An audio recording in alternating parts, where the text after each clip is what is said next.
إن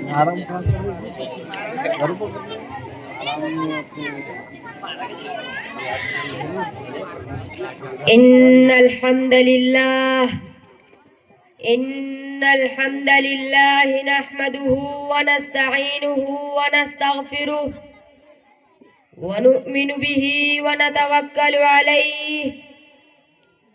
أما بعد، فأعوذ بالله من الشيطان الرجيم. بسم الله الرحمن الرحيم. إن هذا القرآن يهدي للتي هي أقوم وصدق الله العظيم. شرافت، صداقت، دیانت ہے موتی، یہ موتی ہمیشہ لٹاتا ہے قرآن. جہالت کا نقشہ مٹا کر دلوں سے ہدایت کا رستہ چلاتا ہے قرآن. مبارک ہو احباب اس کی تلاوت کے کہ رحمت کا دریا بہاتا ہے قرآن.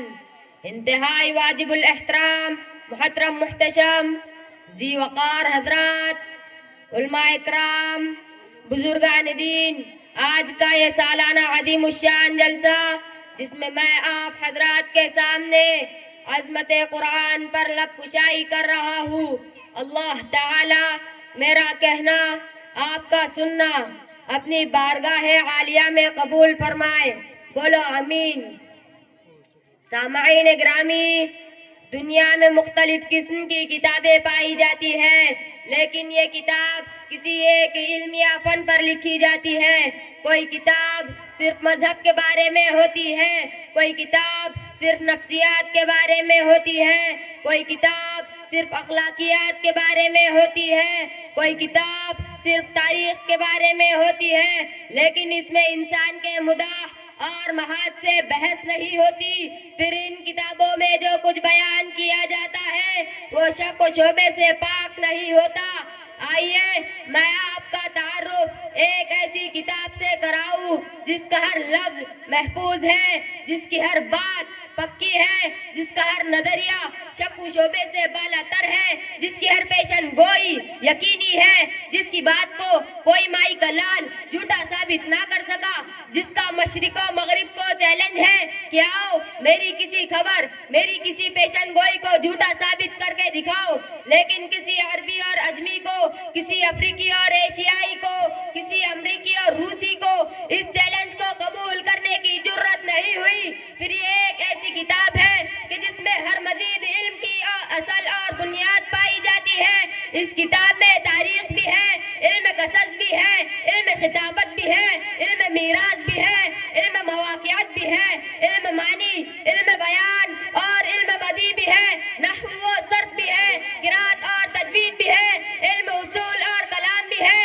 اور حقیقت میں قرآن میں ہر ایسے علم و فن کی نشاندہی کی جس پر انسان زندگی کا انحصار کر سکتا ہے. داماد رسول حضرت علی رضی اللہ عنہ فرماتے ہیں، اللہ تعالیٰ نے 104 کتابیں نازل فرمائی. ان 104 کتابوں میں دنیا کے تمام علوم و معارف جمع کر دیے. پھر ان تمام علوم کو تورات، زبور اور انجیل میں جمع کر دیا. پھر تورات، زبور اور انجیل کے تمام علوم و معارف کو قرآن کریم میں جمع کر دیا. اس لیے یہ بات بلا خوف قدر کہی جا سکتی ہے کہ قرآن کریم دنیا کی جامع ترین کتاب ہے. کسی آسمانی اور غیر آسمانی کتاب میں اتنی صحت کے ساتھ، اتنی قطعیت کے ساتھ، اتنے یقین کے ساتھ، اتنے علوم و معارف بیان نہیں کیے گئے جتنے کہ قرآن کریم میں بیان کیے گئے ہیں. دنیا کی کتابوں میں قرآن چمکتا ہے، دنیا کی کتابوں میں قرآن چمکتا ہے. قرآن میں اللہ کا فرمان چمکتا ہے. عادت بنا لے جو تلاوت قرآن کی، عادت بنا لے جو تلاوت قرآن کی. اللہ کی نظر میں بس ایک وہی انسان چمکتا ہے.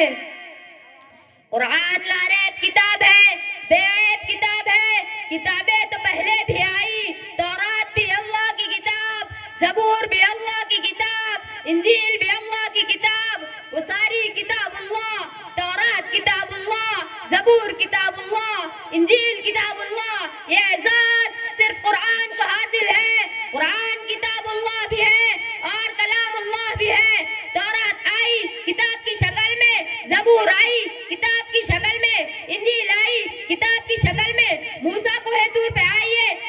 جواب دوں گا. عیسیٰ اپنے معبود خانے میں جائیے, انجیل عطا کروں گا. داؤد اپنے عبادت خانے میں جائیے, زبور عطا کروں گا. وہ سب کتاب کی شکل میں آئے اور آ کر بکھر گئے. یہ کتاب کی شکل میں نہیں آیا, بکھر کر آیا. کبھی کوئی آیت آئی, کبھی کوئی پارہ آیا, کبھی کوئی پارے کا حصہ آیا, کبھی کوئی رکوع آیا. وہ سب کتاب کی شکل میں آئے اور آ کر بکھر گئے. یہ بکھر کر آیا ہے اور ایسا جڑا کعبے کے رب کی قسم. اب قیامت تو آ سکتی ہے لیکن اسے کوئی توڑ نہیں سکتا. اور قرآن اللہ تعالیٰ کی کتاب ہے. پھر کہتا ہوں, قرآن لاریب کتاب ہے, بے عیب کتاب ہے. قرآن شک و شبہات سے پاک کتاب ہے. قرآن عظمت والی کتاب ہے, بلندیوں والی کتاب ہے, رفعت والی کتاب ہے, نور والی کتاب ہے. قرآن جہالت سے نکالنے والی کتاب ہے, روشنی میں لانے والی کتاب ہے. قرآن نماز کا حکم دینے والی کتاب ہے. قرآن شفا والی کتاب ہے. قرآن زکوٰۃ کا حکم دینے والی کتاب ہے. قرآن حج کا حکم دینے والی کتاب ہے.